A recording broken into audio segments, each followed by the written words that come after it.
great affection he bore me was bad, yet it should have been more pure. But there was no want of occasions in which, if I had not kept myself in the presence of God, I might have committed very grievous offences against Him.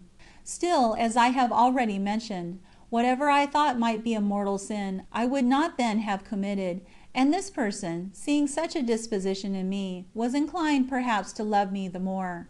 All men, I believe, are more fond of those females who they see are inclined to virtue, and even in those things in which they desire to succeed.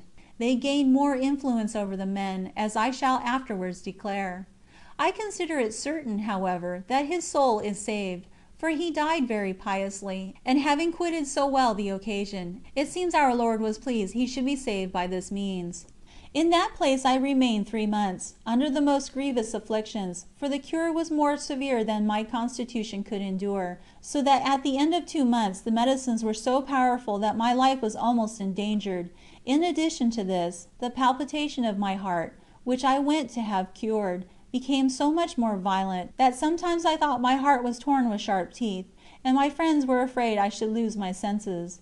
Together with a great want of strength, for I could take no food whatever except it were liquid, with a violent loathing, a continual burning fever, and being also so reduced on account of the purging medicine, which was continued for almost a month, I was moreover so burnt up, that my nerves began to contract with a pain so insupportable as to prevent me taking any rest day or night, and during this period I was oppressed with a most profound sadness of mind.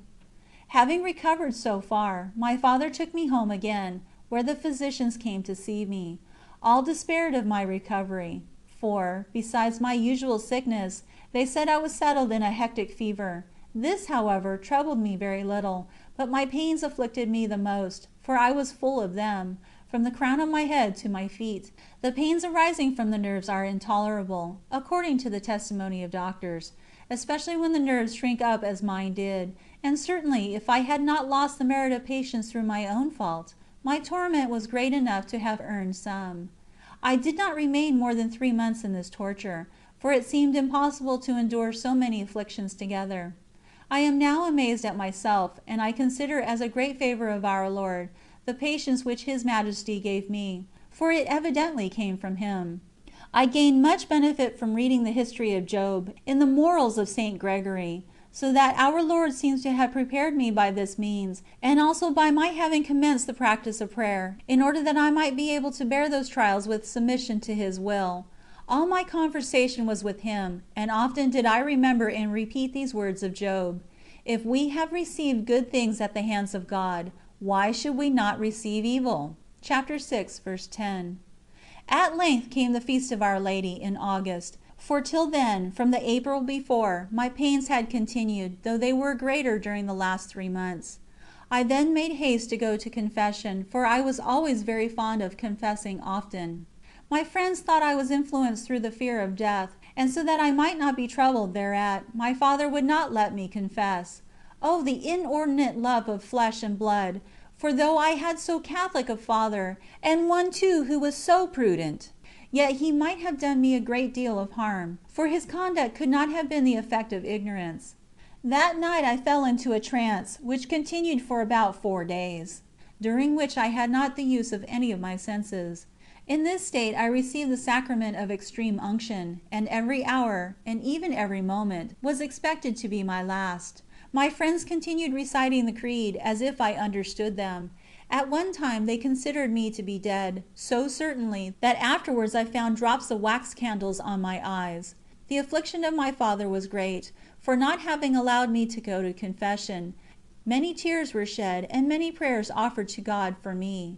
Blessed be our Lord, who was pleased to hear them, for though my grave remained open in the monastery for a day and a half, it being expected my body would be buried there, and though the funeral service was performed by the friars of our order in another town, yet our Lord was pleased I should return to myself again. I immediately expressed a desire to confess.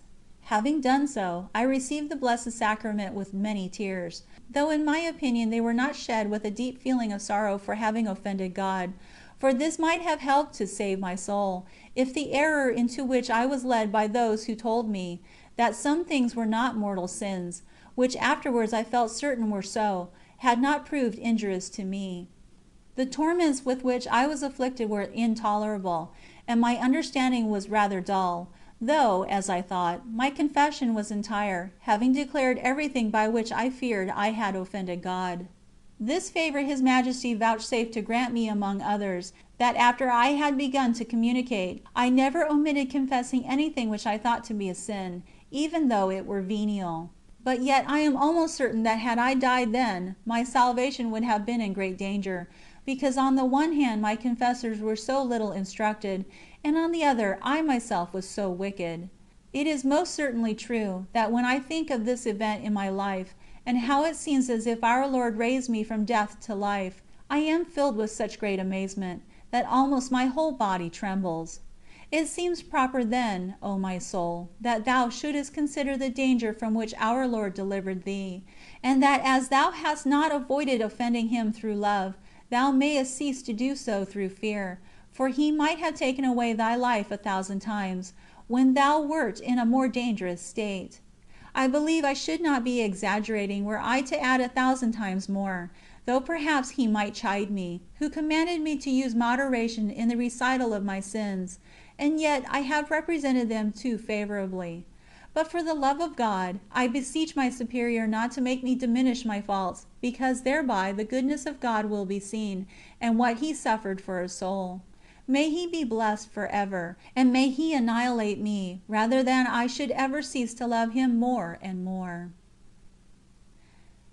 End of chapter 5.